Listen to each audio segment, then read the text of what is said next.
Okay, so we're holding in Perek Mem Zayin, Pasuk Yud Aleph. Vayoshev Yosef es aviv es echov. Vayitein lehem אחוזה בארץ מצרים במיטב הארץ בארץ רמסס כאשר ציווה פרעה. Yosef settled his father and his brothers, and he gave them an אחוזה, a landholding in Eretz Mitzrayim, in the best of the land, in the land of Ramesses, as Pare had commanded him. Okay, so this Vayoshev Yosef es aviv es echov corresponds to Pare's command in Pasuk Vav, where he told him, Hoishev es avicha ve'es achecha. That's what he did, as Pare commanded. However, there's something added in this pasuk, which is not present in the pasuk of the command, and that is that he gave them an אחוזה, a land holding. Pare told them hoishev. He didn't tell them to give them an אחוזה. And the pasuk here makes the point that Yosef gave them an אחוזה, besides the fact that he was moishev them, that he settled them. The fact that he gave them an אחוזה is how this Parshas Vigash ends on that note, where it says Vayeochazu vo. Okay. Now, the idea of an אחוזה, landholding, is actually the subject of the hemshich of the rest of this parsha, because what happens in the rest of the Parshas Vayigash is that all the Mitzrayim are dispossessed of their land, and Yosef arranges that all the land becomes Pare's holding, to the exclusion of the land of the Kohanim. So it's very significant that he gives an אחוזה to his family in the context of when the whole rest of Mitzrayim is about to lose their אחוזה. And the pasuk makes the point. I want to focus for a moment, take a look at pasuk Chaf Aleph. Ve'es ha'am ha'avir oisoi le'orim. So he dispossessed everyone of their fields, as pasuk Chaf says, Ki mochu Mitzrayim ishsadeu. Everyone sold him their fields. Okay. And after dispossessing everyone of their fields, or buying their fields from them, he moved them to the cities, which some say means in order that they should no longer claim ownership of their fields. So they legally transferred their fields to Pare. He didn't want them to remain in physical de facto possession of their fields, lest they use their state of being living in the lands as proof that of ownership. So therefore he moved them away from their fields to the city. Okay. Or another way to read that pasuk is, you remember it says in the beginning of in Parshas Miketz, Perek Mem Aleph, pasuk Mem Ches, he gathered all the food and he put the oichel be'orim in the cities. Oichel sadeh ha'ir asher saviv oseh hanosan b'soicha. So there are sadis, fields. Fields are typically outside, around the cities. And Yosef gathered all the food from around the cities and stockpiled them in the cities. Okay? So now, from around the cities is the fields, and instead now the food is in the cities. So here, back to Parshas Vayigash, where everyone sold their fields to Yosef, and now they no longer are in possession of their fields that produce the food. Now Yosef moves them to the cities. The cities are where Yosef stockpiled the food and where he is managing the food and sustaining the whole of Mitzrayim through his control of the food. So he moves them to the cities where he has the food stockpiled, not in the Sodis, which they had originally been in possession of, but they sold to Parai. They no longer are in possession of the Sodis that produce the grain. Instead, they are living off Parai's or Yosef's largesse and his management of the grain, which is in the cities, so he moves them to the cities. So in that light, the rest of Mitzrayim is being dispossessed of their land holdings, of their Sodis, and they're being moved to cities. And here, his family is dafka receiving an Achuzah that should ostensibly support them and make that they're not reliant on him. Why do I say ostensibly? Because remarkably, the next pasuk after it says that he gave them an Achuzah, it says he's supporting them. So what's going on over here? If he gave them an Achuzah, why is he supporting them? But just conceptually or thematically, we'll get to that in a moment. Thematically, he's giving them something that should support them as landholders, when at the same time the rest of Mitzrayim is being dispossessed of the Achuzah, becoming city dwellers who are dependent on the grain that has been stockpiled in the cities from the fields that surround the cities, which they used to control. Okay, now, so this pasuk, as we mentioned, really corresponds to pasuk vav. Pasuk vav is the command of Parai to give his brothers place to live. As we mentioned, there's an additional Achuzah here, which we'll get back to that. But we already mentioned, might be anticipating the significance of the Achuzah is that in order for them to have a place to live, he had to give them rights of landholding, because the next thing we're going to know is that everyone's being moved out of their possessions.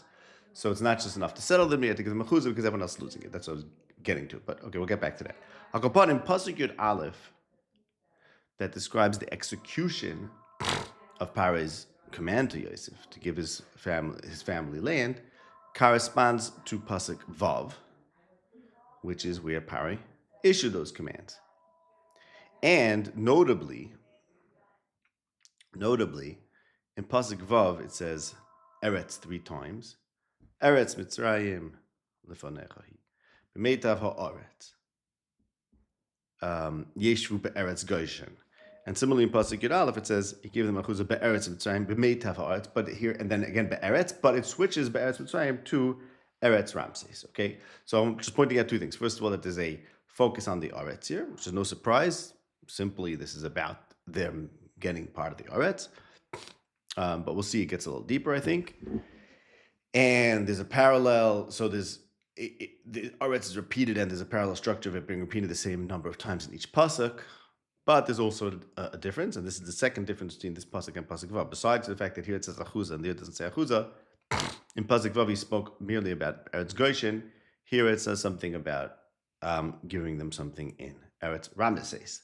So now, what's the relationship of Ramses to Goshen? So Rashi says that Ramses is part of Goshen. So in other words, they didn't take the whole Goshen, they took Ramses, which is within Goshen. Now, this may be a little bit of a problem because it says in the end of Parshas Va'era that Rak be'eretz Goshen Hashasham b'nei Yisrael lo hayabared, implying that they lived in the whole land of Goshen. Same thing last pasuk, this is Parsha, be'eretz Mitzrayim be'eretz Goshen. It sounds like they had the whole Goshen. Okay, perhaps they started off in Ramses and they spread out to Goshen. Fine. Ravam ben Arambam brings a different shot that Goshen and Ramses are synonymous. Okay, and some say, 2 names in the same place. Some say that, remember in the beginning of Parshas Shmos, it says, Vayiven orim miskinos lepares pieces bes Ramses. So there we have Ramses as the name of a city.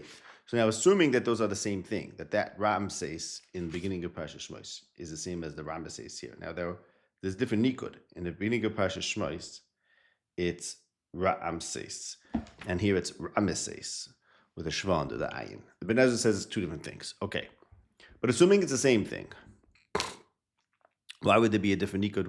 We'll get to that in a minute. Even there might be a reason for that, even if it's the same place. Okay, assuming it's the same place, so then we can say that originally it was called Goshen, but then it received a new name, or it eventually turned into a place called Ramses because they built these cities. One of them called Ramses. Okay, that's another way to read this. Now, the fact is that the word Ramses is the name of a city. It's also the name of a person, Ramses, the king of Mitzrayim. like we find a similar thing, Tachpanches was the name of the sister, name of the queen, Tachpanches Agavira, and it's also the name of a city. So the word Eretz Ramesses doesn't necessarily mean the land called Ramses. It could mean the land of the person Ramses, which apparently is how Targum explains it, because Targum says Ara Ramses, not Ara Ramesses, not Ara de Ramses. And apparently, this is according to Sefer Pashegan, when there's a land that's a land of a person, like Eretz Sichoin, Targum says Ara Sichoin, or Ara Oig, and here Ara Ramses. When it's a land of such and such a name, he says Ara De. Such a name, meaning not the name of a person, land of such and such label, title. Then he says land De. Here he says Ara, plain, then the name Ramses, which is this, that he reads Ramses here as the person Ramses. Okay, fine. Beseder. Now, as we mentioned, I just pointed that out. And, right, because that's why maybe I was talking about the two spellings. It could be that Eretz Ramses means the person, and also this is the same place, or the same place that became the city Ramses, that became the name of the city, but maybe the nikud for the person's name and the nikud for the city are different. Okay, just putting the possibility out there.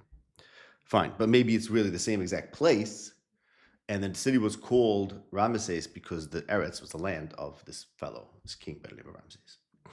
Okay, but let's talk about cities. In other words, let's read this pasuk as Goshen is called Eretz Ramses because eventually they're going to build a city Ramses. Now we know cities are very significant in this whole parsha.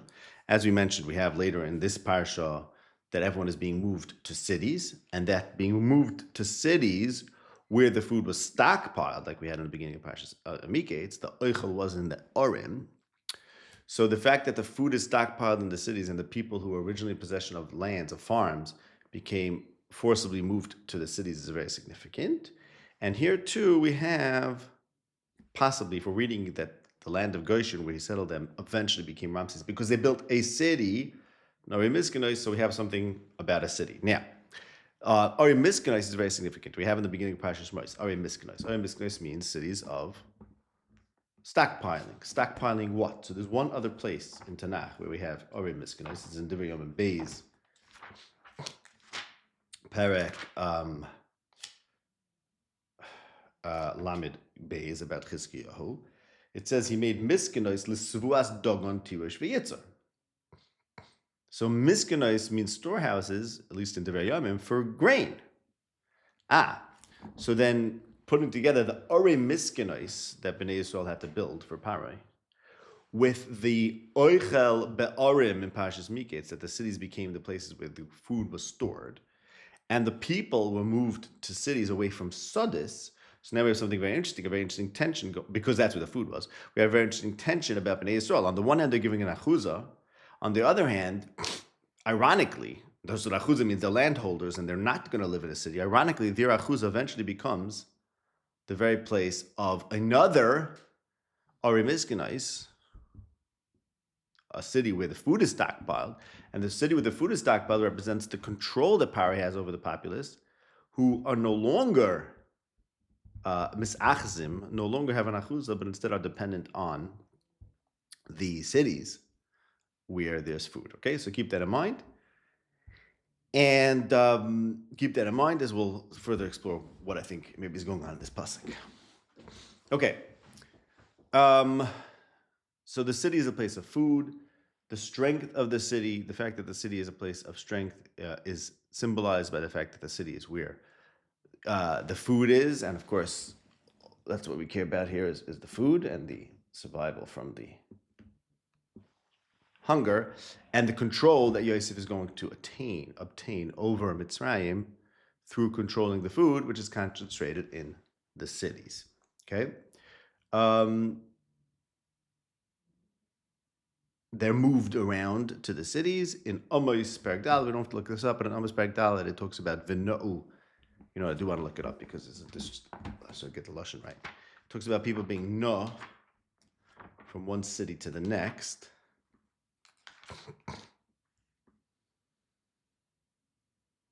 V'no'u shtayim sholish shorim el ir achas lishtos mayim v'lo yisba'u. So you have a few cities and they're out of water, so instead they all have to move to another city. And okay, so cities are moving around looking for water. So this is like we have in Parak Ches and Amos about the Ra'av Ba'aretz, which is really Ra'av L'Shmoy Dvar Hashem. V'no'u miyom ad yom u'mitzofen yishotu levakish Dvar Hashem. So the symbolism of people wandering around the land, looking for food, and specifically that cities have to consolidate to the place to find and exile to that city where the food is a symbol for the lack of the Dvar Hashem and how people have to wander to seek it. Okay, so Golos, exile, is symbolized by the fact that the food is missing and there's a scarcity of food and you have to find the city that has food. Okay. One other thing, and then we'll see if we can put this all together. I'll review like what still needs to be explained, but I just want to make another point. Yosef gives them an Achuzah that's not mentioned earlier. So Yosef thinks they can become landowners in Mitzrayim, really plant roots in Mitzrayim. And this is similar to what we have in the story of Shechem, where the brothers of Dinah offered Hamor a deal that if you do bris milah, then we'll live together, and you can take an achuz in the land, and we could all become one nation. And Shimon and Levi, we know what they meant, as the pasuk says. They meant to lull them into security and have them do bris milah so that they could avenge their sister and wage war against them. And Yaakov got very upset at Shimon and Levi. Said, which means that Yaakov himself thought that this was a fair idea, that we and the Shechemites, Bnei Yisrael and the Shechemites, could live together. And Be'el, as it says over there, we could take own land together next to each other, take proximity with neighbors, as long as they do milah. And as we showed then, Yosef also held that way. It was Shimon and Levi who held that we have to wage war. But Yosef holds that we can live together with the non-Bnei Yisrael as long as they do milah.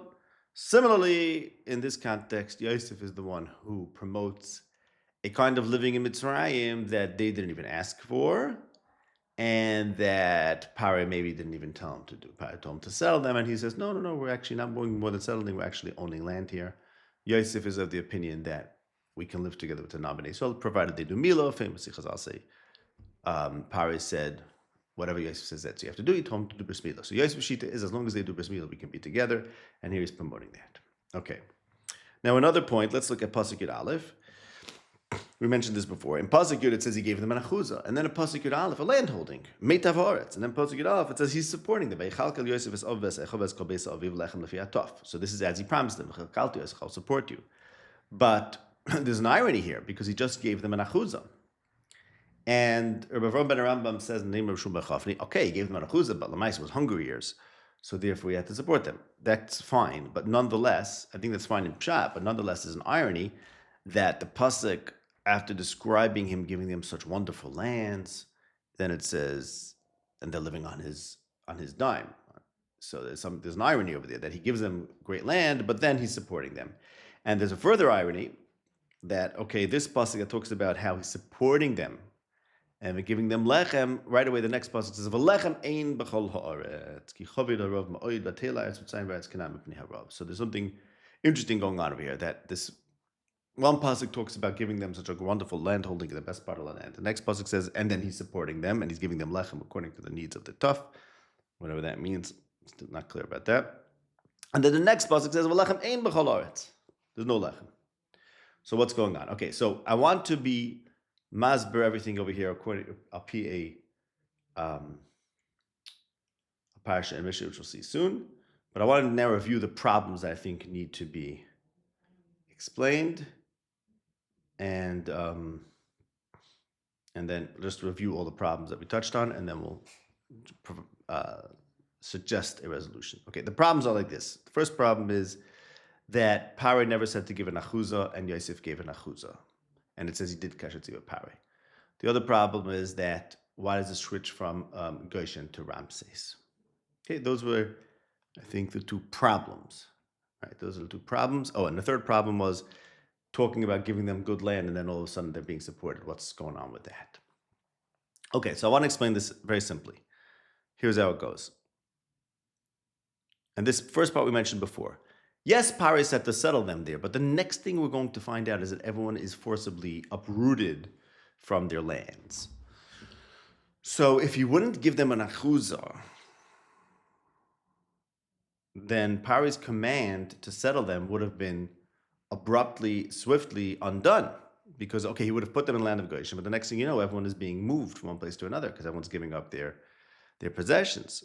So he gives them an Achuzah as a way of saying, okay, you're settling here, but you guys are settling here, you're putting down roots here, meaning he gave them like some sort of deed that gives them a right to stay on the land, that they will not be dispossessed. He gave them an Achuzah, means he gave them a kind of chazaka, a kind of ownership, that they were secure not to be dispossessed, which is about to happen to the rest of the time. So that's number one. Okay.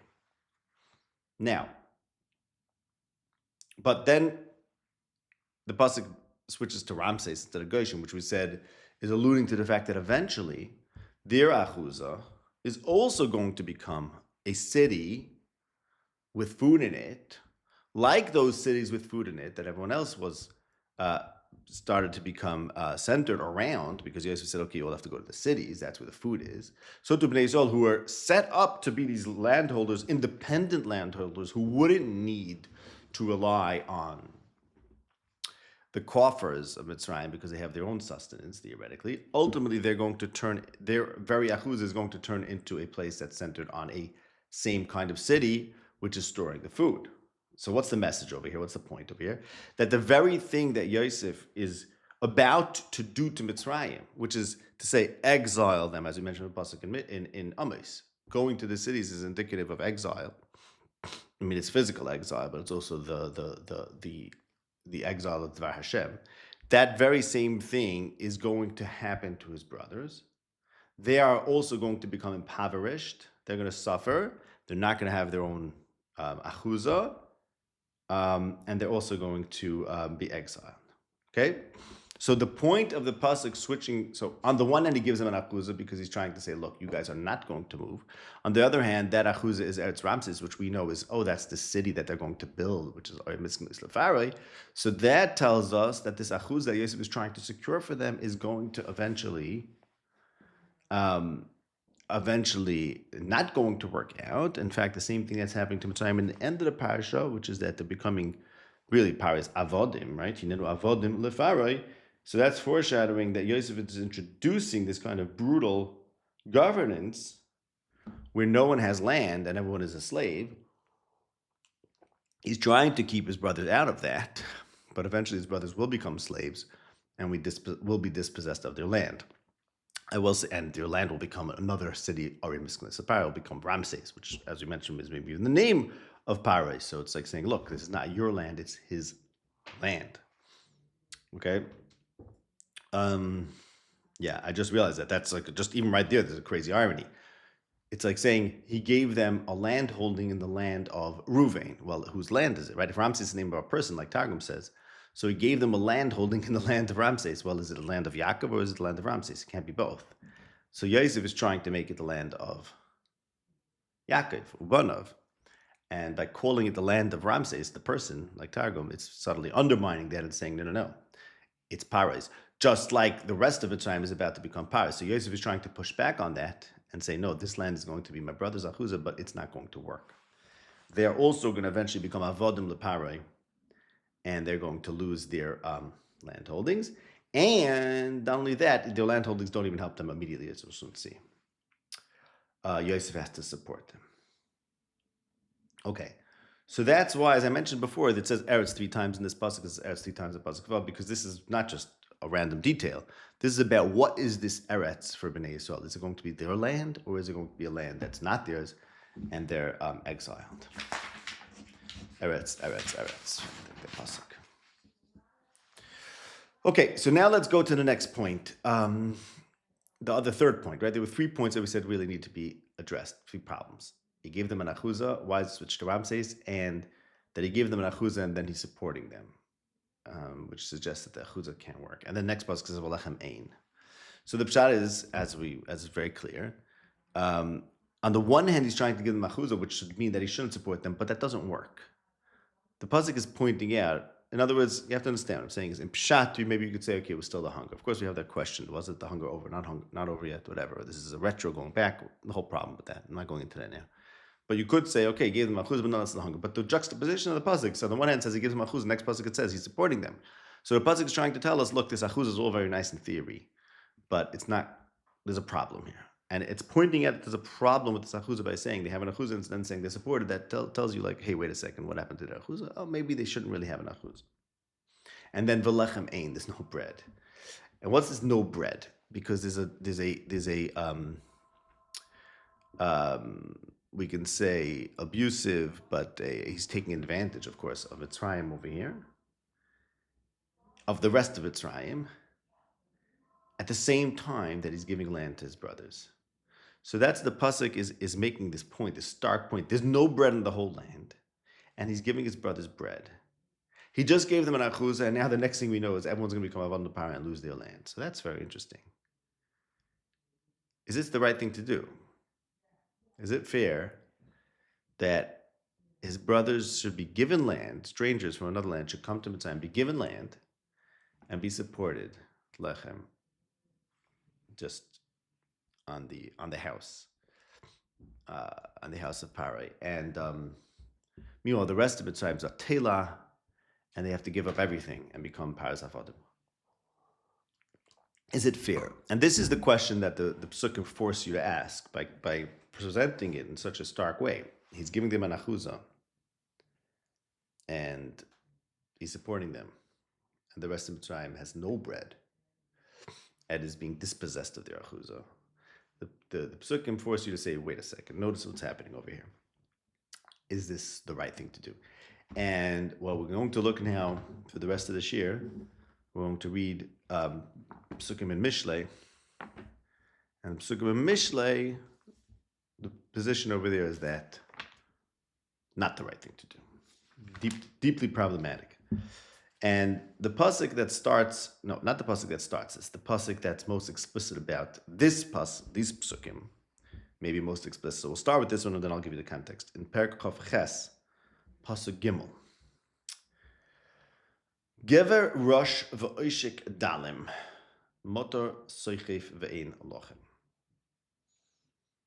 A gever rosh, a gever who's impoverished, and he's oishik, takes advantage, oppresses the dalim, is like motor soichef, is like rain that can come torrents of rain, motor coming down very strong rain, very strongly ve'ein lechem, meaning really rain is supposed to generate bread, right? But if rain comes down in torrents and storm and too harshly, then it doesn't fructify the earth, doesn't make bread. So too, a poor person who, it seems like it's a weird pasuk because it's a gever rosh, a poor person who's oishik dalim. So it seems like it's saying, okay, a poor person who takes advantage and oppresses other poor people, which is a means of making money. So that's like mata soichev lechem, that grain is also a means of making money. Rain is also a means of making money. But when it comes down the wrong way, too strongly, then it doesn't produce bread. Similarly, trying to take advantage of people less fortunate than this Rush himself is not a way of making bread. Okay, that's basically what's going on. It's a difficult puzzle. I want to get back to the nuances of this puzzle. What's the rush? Okay. But before that, and I say this pasuk is talking about Yosef. Why? Because Yosef is in a position of poverty, and or hypothetically becoming impoverished, potentially becoming impoverished. And he's trying to avoid it by taking advantage of the rest of Mitzrayim. And then lechem ein, ve'ein lechem. Okay, so I'm going to go back to that, but I want to just give you more context now in Mishlei, and then we'll go back to exactly what this pasuk is saying.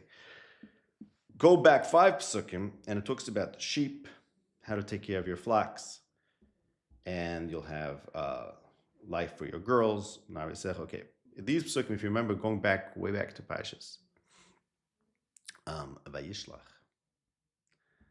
no, Vayetze. These psukim are darshaned Keneged Yaakov, how Yaakov made wealth.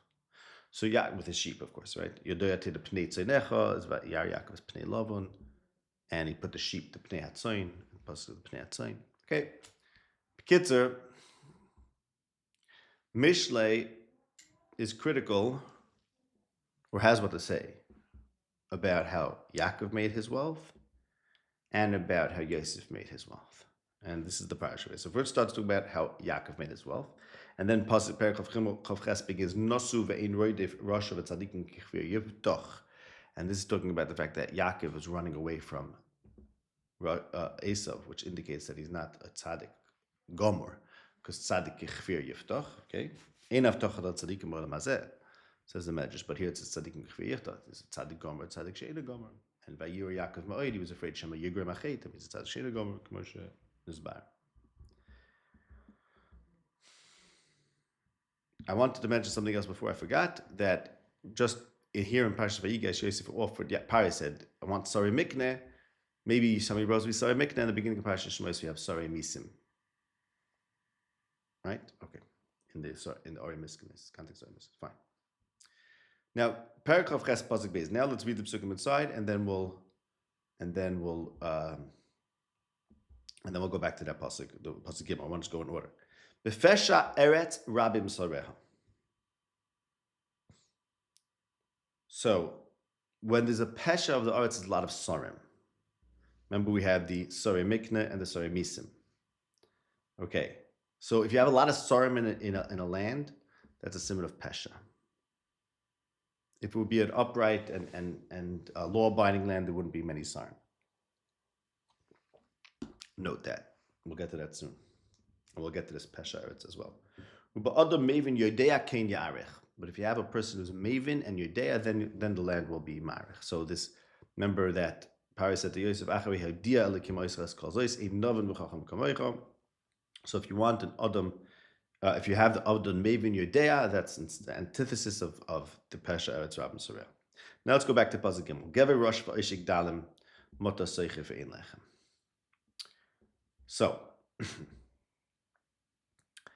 So there's a problem with this pasuk. A gever rush is not the one that's typically oishik dalim. It should say a wealthy person who's oishik dalim. And also, why does it say gever rush vit oishik dalim? It should say gever rush oishik dalim is like mata seichavin lechem. So I want to say, going back to Yosef, Yosef said to his brothers, I'm going to support you pen tivaresh, lest you become impoverished. Oh, by the way, also gever is an interesting expression for a rush, right? To gever. There's a rush of oishik dalim. The answer is like this. Yosef said to his brothers, Penti Varish, I have to take care of you lest you become impoverished. So a gever rush, I submit to you, means the following. A gever who is in danger of becoming a rush. And in order to avoid that danger, he says, you know what? I have a plan. I want to retain my gavros. He's a gever who is at risk of becoming a rush, and therefore he says, you know what? Let me go be oishik dalim in order to not lose my status of a gever and become a rush. So he's like, Mota Seicha Ve'ein Lechem. So Yosef, who said to his brothers, look, we have a problem, Penti Varesh. So I have an idea. My idea is, let's take advantage of the Mitzrayim and take the bread from them and give it to you. That's like Mota Seicha Ve'ein Lechem. And that's a very apt mashal because his brothers are the Motar people. They came from the land of Canaan. That's the Hashivus. They depend on Motar. And motor from Hashem is what makes grain. But, says the pasuk, look, motor itself could end up not making lechem if it's misapplied.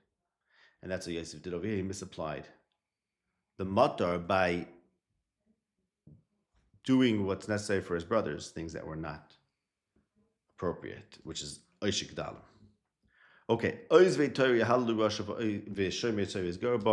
Yaakov was afraid of Esav and praised him, had to chan for him, and Yosef had to do the same thing with Pare. This is about, is Yosef the Novin? See, because Pare said, Ein Novin v'chacham kamecha. Pare thought that he was a great Novin, but really, remember we saw in Ishaya, it says, Lo yam bina isu, and Hosea says, Kehu vein lo chacham. So here the pasuk is saying, not everyone has bina, who claims they do. Toiv rosh holech besumoy meikish dochayim v'roshes. So you're afraid that you're going to become a rush, pentivarish, but you know what? Better to be a rush who's holech betumoy than an usher who's ikish dochayim. So it would have been better for Yosef to say to his brothers, listen, it's difficult times. We have to become pavish, nothing we can do. This is like Yeshaya says, when we looked up Yeshaya Pek Lamed, we looked up a lot. Better to be a rush. You could be Yaakov Ishtam, and there's also a reference on Yaakov. Yaakov became wealthy also in tricky ways. And Yaakov Ishtam, he should have been a rush Hadach Pesubay. Would have been better off that way. Noitze Torah Bein Mevin. Now we're going back to Yosef, who's the son. And if he wants to be the Mevin, he should be Noitze Torah. If he takes care of the Zolim, Yosef is the Raya, Yosef. And he takes care of the Zolim because everyone's hungry, the Taf. And really, that's klima for his father. And by the way, the roya zolim is like you have later in Perikov test, but roya zoines, abedhoin Yosef, that the Medrash says about Yosef. He's afraid he's become the roya zoines if he goes to Eshbetifa. But he didn't. Fine. Good. Mar behind the beneshach v'sabes lechonim doilim. Yeah, this is what Yosef is doing. He's mar behind the beneshach v'sabes. He lends tavua, he lends zera to people and takes abusive payments from them for the privilege of him lending them the zera. Okay, and then let's go jump to pasuk Aleph. Chacham be'inav ish ashir v'dal mevin yachkeredu. In other words, Yosef gets credit for being a great chacham. Why? Because he's wealthy, meaning he controls the wealth. But really, the dal mevin can be better than him. So Yosef is supposed to be novin b'chacham, but maybe not. Maybe we're giving too much credence to wealth over here, and not thinking about the means that it's gotten, and then we would know really where the chacham and bina lies. Okay, let's sadikim. Next thing I want to list is pasuk Tezayin. Yes, nugid chazatun is Rav Ma'ashaka Yisayne Betza Yarach Yavim. So there's a nugid. He doesn't have tavuna. He has oishik. So again, Yosef is supposed to be the one who's tavuna, but maybe not. Here he's doing oishik, like we said before. It's oishik talim. Soyne Betza Yarach Yavim. You know who's supposed to be the king? About whom it says Laman Yarach Yavim Amamlachtoihu. One of the Soyne Betza. You know who Soyne Betza is? Yehuda. This is the Gross says this in Tikkun Yitzhar, I think. That Yehuda is a Sonei Betza because he said Ma Betza ki nareg esachinu. Okay, now what does that mean? That means Yehuda likes Betza. No, because that whole shtickut, I'm not going to just repeat briefly. This Ma Betza is the person in the pit who says Ma Betza B'dami. So that's Yosef. And Yehuda heard Yosef cries. He said, Yosef is saying, Ma Betza B'dami, don't you want Betza? Now Yehuda is Sonei Yosef, right? And Yosef stands for Betza. So that means Yehuda is Sonei Betza. But here he's embracing Yosef and he's saying, Ma Betza, ki nareg, let's do what Yosef wants. He's a Betza guy. Which means Yehuda is Sonei Betza, he's a certain Marach Yami. Next pasuk talks about running to a bar. I'm not sure what that pasuk means. And then two psukim from here, Ovid ad Mosai yizba lechem uradef reikem mishparis. In other words, you want lechem, says the pasuk, work. Not like Yosef, who's like, no, we have a way to get lechem. Without working, I'll give them an achuz. It's not going to do anything for them. But I'll get lechem from the other people. That's the mice are going to get rich, poverty. Otzlaha asher lo yinoke. The next pasuk is you shouldn't try to get rich quickly. And then pasuk chaf aleph, haker panim loy toiv. Don't play favoritism like Yosef is doing. Va'al pas lechem yivsha gover. So even though you shouldn't play favorites, but a gever could be pesheya when it comes to pas lechem. So remember this pesha eretz rabim soreha and the gever rosh v'oshik dalim. It means like this: Yosef shouldn't be playing favorites. Everyone should be treated equal, but yet he plays favorites to his family. Why? Because a gever could be pesheya when it comes to pas lechem, and that's the gever who's afraid to become a rush. He's a gever. He doesn't want to be a rush. He needs his pas lechem, so therefore he's pesheya, and he's makir panim, even though it's loy toiv. And that Yivsha Gever causes Pesha Eretz Rabim Sareha. So now I want to go back to that Eretz. We mentioned before Eretz. he's creating an unjust kind of land. Why? Because Rabim Sareha, right? In other words, it goes like this. Rabim Sareha means there's a lot of different powers in the land, a lot of different factions. Really, everyone in the land should be equal. If everyone in the land is equal, so there's one king, takes care of everyone equally. But all of a sudden, Rabim Sareha means each one's fighting for his own power. And Yosef here is fighting power for his own power. Why? Because Yosef, instead of treating the whole Mitzrayim the same, he treats his family separately, treats his family differently. And that's the Rabim Sareha, is the fact that there's not only power, but there's also Yosef. So there's two sons, two powers in the land of Mitzrayim. So there's the whole Mitzrayim, and then Yosef's particular little fiefdom going on over there in Goshen and Ramses, which is what his family is doing.